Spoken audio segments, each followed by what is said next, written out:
The decision of the Canadian authorities to supply lethal weapons to Ukraine is unacceptable and will only aggravate the current conflict. This was announced on Monday, February 14, by Russian ambassador to Ottawa Oleg Stepanov.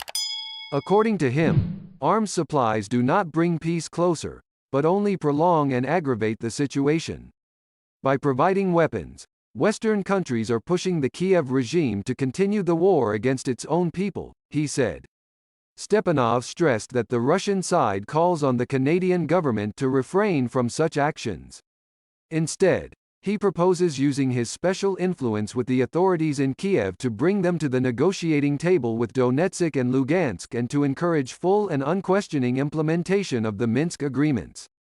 Earlier in the day, Canadian Prime Minister Justin Trudeau said Canada would provide $7.8 million, $6.1 million, worth of lethal weapons and ammunition to Ukraine.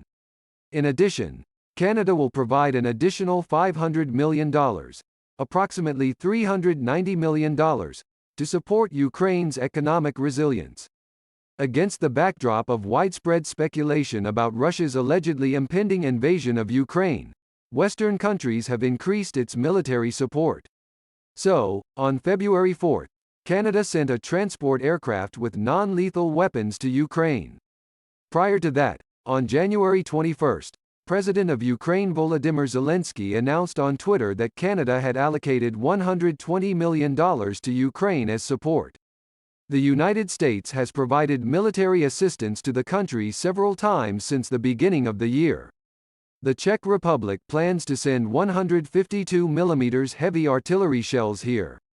The Russian side has repeatedly denied accusations of possible aggression and pointed out that the militarization of Ukraine leads to an aggravation in the Donbass.